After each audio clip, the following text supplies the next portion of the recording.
Do you swear to tell the truth, the whole truth, and nothing but the truth in this investigation, ma'am? Thank you very much, ma'am. Please take your seat. I would like to acknowledge Ito also. nga mga kababayan, bago natin ituloy ang video na ito, kung bago ka lang sa aking YouTube channel baka pwede makahingi ng like at subscribe at click mo na rin ang notification bell para updated ka sa aking nilalabas na bagong video. Salamat po. Para proteksyonan ang mga impormasyon at datos. At gayon din, paano pagtitibayin ang mga proseso sa ating gobyerno sa pangangalaga ng mga ito. We do not owe the Filipino people a hearing that sidelines as a circus or as a variety show. We owe them instead a process marked by integrity, respect for due process, and a commitment to justice. Let us proceed with a shared sense of urgency, understanding that the conduct of these investigations, as well as their outcome, will impact our institutions' credibility and our citizens' safety for generations to come. Thank you, and good morning again. Before we...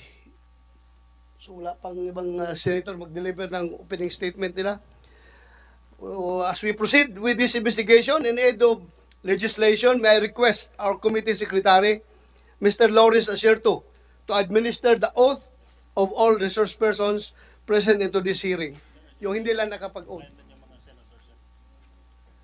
I would like to acknowledge the presence of Senator Bongo and Senator Jingo Estrada. Thank you, Your Honors, for joining us here. Thank you, sir. Wala ka nang Yung bago lang. i-administer ng oath? Meron, Sino sir, mga bago, sir. Please. Sir, before I would like to administer the oath, I would like to recognize also the presence of Attorney Althea Teres Radovan from the National Privacy Commission. Sorry for that, ma'am. May we request the new guests and resource person to please stand up and raise their right hand, sir.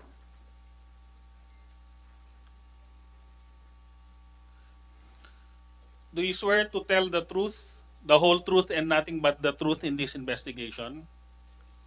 Thank you very much.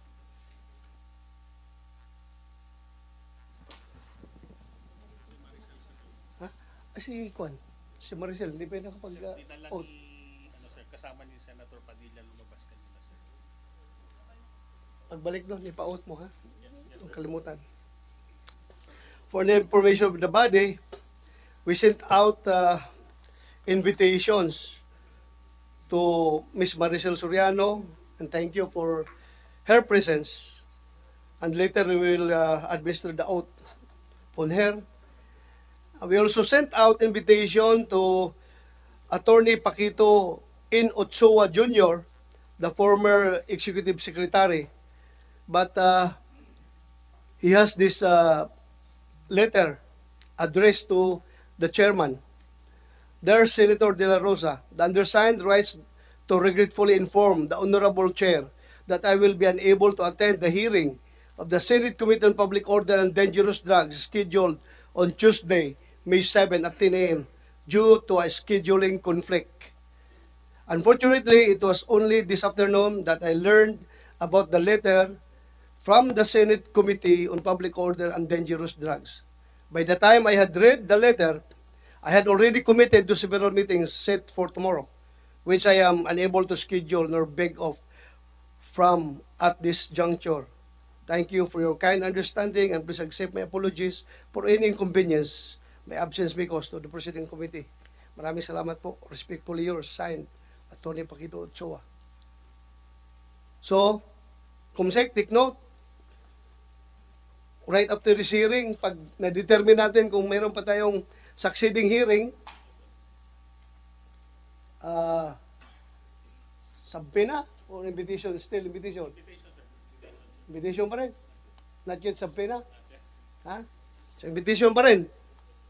So, pag meron na naman siyang rason, ha? Subpoena. Mas maganda sa subpoena na diretso para matapos tayo dito.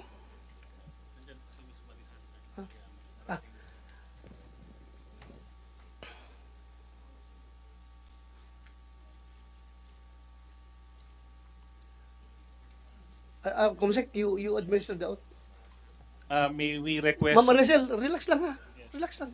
may we request Miss Maricel Soriano to stand up and raise her right hand, ma'am, for the oath? Do you swear to tell the truth, the whole truth, and nothing but the truth in this investigation, ma'am? Thank you very much, ma'am. Please take your seat. I would like to acknowledge also the presence of Senator Robinson Padilla. Thank you, Your Honor, for coming over. Now I declare the presence of a quorum.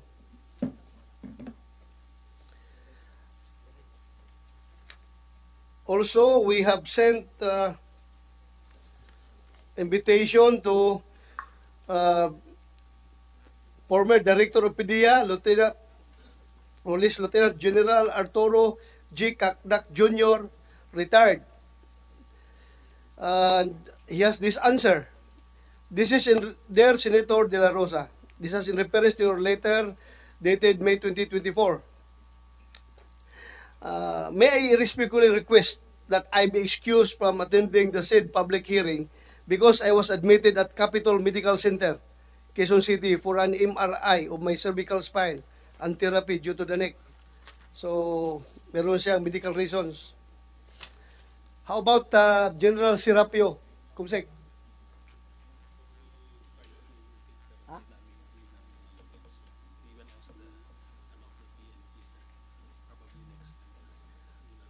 You baka alam ng PNP yan dahil retire yan. He's still receiving his pension. So malukit ng PNP yan. Ha? Pakikuha na lang, follow up for the next hearing. Sino pang inibitahan natin na hindi dumating?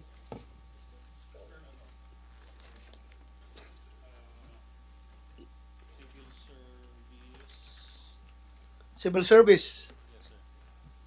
Tapos si Maharlika, sir, who initially confirmed her attendance, then later on sent a letter of regret, sir. So Miss Maharlika initially signified her intention to attend this hearing, but later on withdrew her intentions. Yes, and sent a letter of regret, sir. Sent a letter of regret. Saan natin na-address yung kanyang invitation? Sa email, sir. Email niya. Yes, sir. Yes, sir. Siya nagbigay ng email, sir, sa Facebook, sa blog niya. Okay, so marami sana tayong dapat itanong doon sa kanya kung andito sana siya.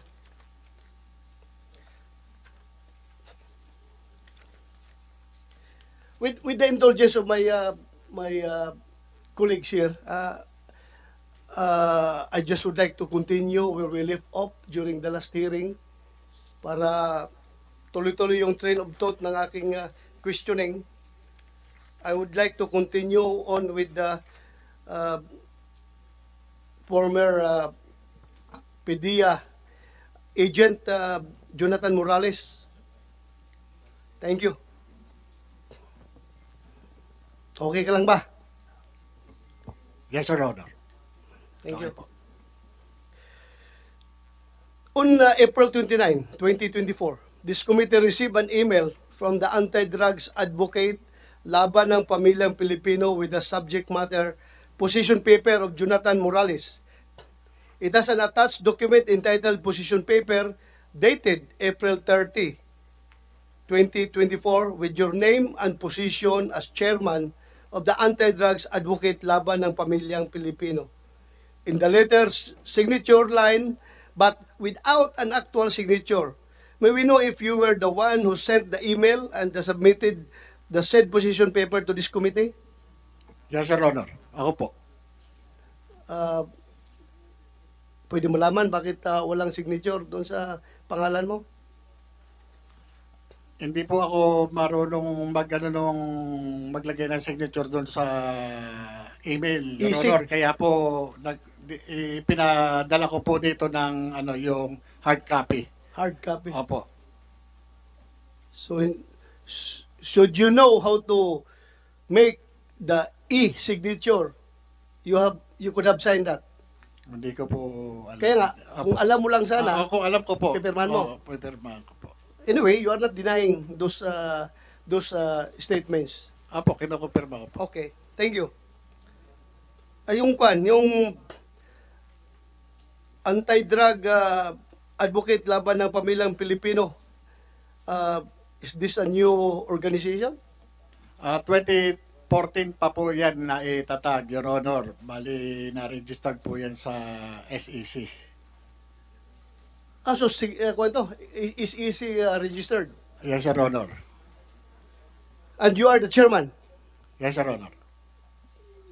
Thank you. In the alleged pre-operation report, it was stated that the place where the personalities frequently use illegal drugs is inside the Unit 4-C, Rizal Tower Building, Rockwell, Makati City. However, in your position paper, paragraph number 11, you mentioned that the subject of your halted operation was Unit 46-C, Rizal Tower Building, Rockwell, Barangay Poblacion, Makati City. May we know if both addresses were supposed to be the subject of your investigation or nagkakaroon lang ng clerical error somewhere along the way? Yung pong nandun sa, ano po, no, doon sa position paper, yun din po yung nakalagay doon sa memorandum na para doon sa Director IIS 46C. Nagkaroon lang po ng typographical error doon sa, hindi ko lang po matandaan, doon sa pre-ops o doon sa authority to operate, Your Honor. Thank you. So, 46-C, 46-C. not 4-C. Yes, Your Honor. Thank you. Mr. Chair, Why? Yeah, go ahead. may I know who owns this unit? Hindi ko po alam, Your Honor, kung kaninong unit yung ano, dahil nga hindi nag-materialize yung anti-illegal drug operation nung time po na yun, Your Honor. Thank you, Senator Jinggoy. I would like to yield the floor to Senator Bungo for his opening statement. You have the floor, Your Honor. Mr. Chair and all the resource persons present today. May I put on record nung nakaraang pagdinig ng committee ito nung April 30, pero kasabay po ito nung pinamunuan kong pagdinig ng Committee on Health kung saan mainit at controversial din ang usapin tungkol sa health emergency allowance ng ating mga healthcare workers at ang issue ng Belkens. Ukol naman po sa usapin ngayon ng kampanya laban sa illegal na droga, Mr. Chair. Ayaw nating masayang ang inumpisahan ni dating Pangulong Rodrigo Duterte dahil kapag bumalik po ang illegal na droga, babalik po ang korupsyon sa gobyerno, babalik po ang kriminalidad. Ano man po ang approach o atake ng administration ngayon, suportado ko ito basta ang importante ay tuluyang masugpo ang problema pagdating sa illegal na droga sa ating bansa. Kaya nga po bilang chairman ng Committee on Sports, lagi kong hinihimok ang ating mga kabataan to get into sports and stay away from illegal drugs to keep us healthy and fit. This is my own small way of contributing to the continued campaign against illegal drugs. As Vice Chair of the Committee on Public Order and Dangerous Drugs, I am here to support the committee, most especially our hardworking chairperson, Senator Bato de la Rosa. Ito pong si Senator Bato ay walang kinakatakutan, no? Ang nais lang natin malaman sa hearing na ito ay lumabas po ang katotohanan. Nothing but the truth. To all resource persons here, may I remind you to respect this institution. You are all under oath. Wag na wag ninyong tangkayin na magsinungaling. The truth always. Kung ano lang po yung totoo. Kung ano yung totoo, kung ano yung tama, yun ang inyong sabihin. Yun ang inyong gawin at hindi po kayo magkakamali. The public deserves the truth. No more, no less. Katotohanan po ang inaantabayanan ng taong bayan. Dahil kapag lumabas ang totoo, mas makakapag-focus na tayo sa pagtulong sa mga nangailangan at pag-address sa iba pang mga suliranin ng bansa. Dami pa nating problema sa ngayon. At importante rito, mawala na po yung agam-agam at may papakita ng gobyerno ang kanilang sinseridad na puksain po ang illegal na droga sa bansa. Ayaw natin bumalik ang illegal na droga. Pag bumalik ang illegal na droga, maniwala kayo sa hindi, babalik na naman po ang kriminalidad. Mas nakakatakot maglakad sa gabi. Kita naman natin ang epekto kapag mapuksa talaga yung illegal na droga sa ating komunidad. Mawawala ang krimen at makapaglalakad po ang ating mga anak sa gabi na walang takot. Mas mawawala ang korupsyon at magtitiwala ang tao sa gobyerno.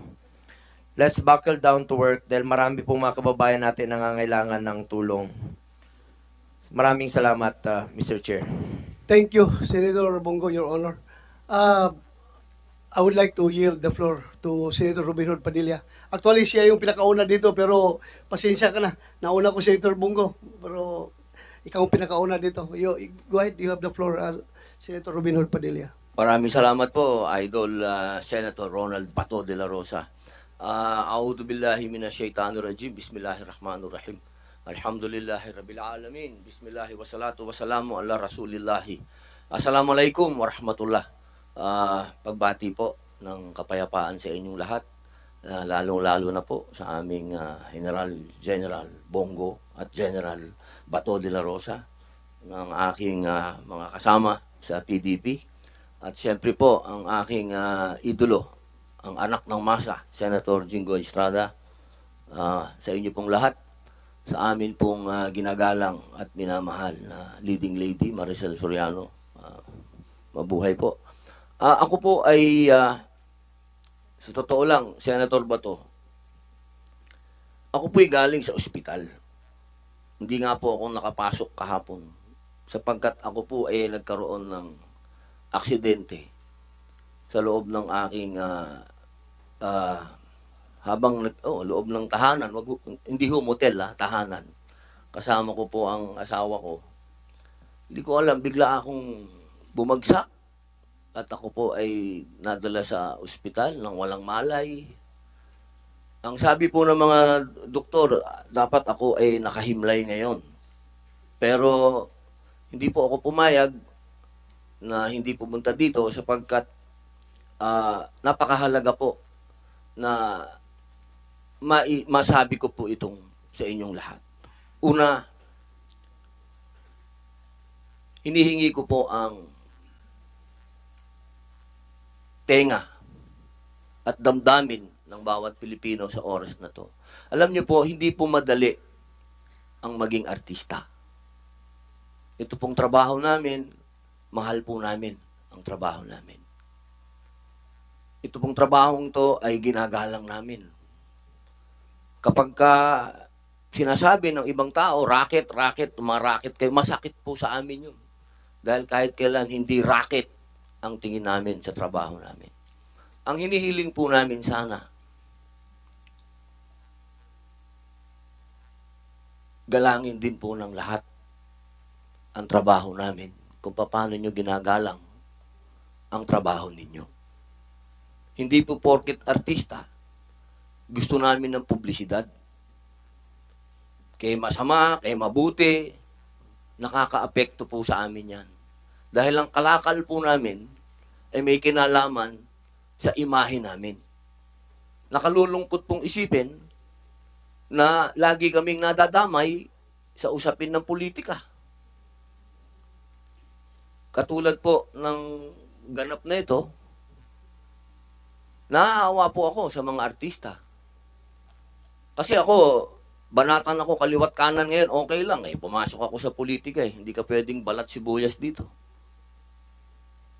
Pero yung artista na maiipit sa gitna ng politika at marami pang mga kwento-kwento, alam ninyo, sa panahon ng Pangulong Rodrigo Roa Duterte, kahit kailan, hindi pinag-initan ng mga artista. So, totoo lang, kahit nagkaroon ng drug war, pinangalagaan ang reputasyon ng mga artista.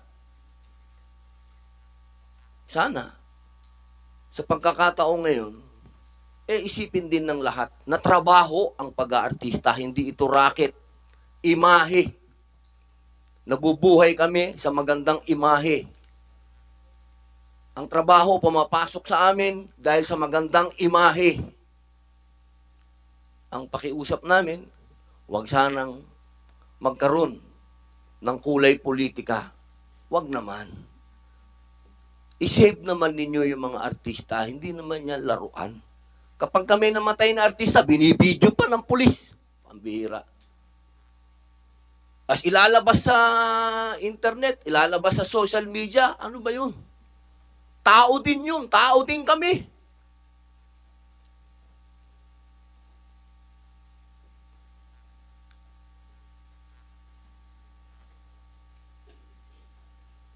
Sana po, konting, kahit sabi nga ni FPJ, kahit konting pagtingin. Yun lamang po. Maraming salamat po, Senator Bato. Thank you, Your Honor, Senator Robinson Padilla.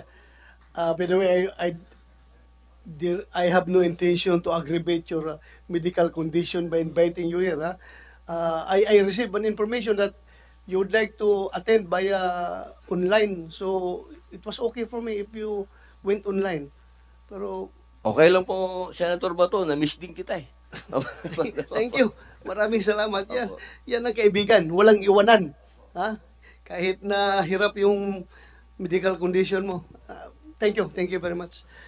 I would like to yield the floor to Senator Jingo Estrada for his opening statement. Thank you, Mr. Chair. Good Thank you. morning, Senator De La Rosa and my colleagues, Senator Bongo, Senator Robin Hood Padilla.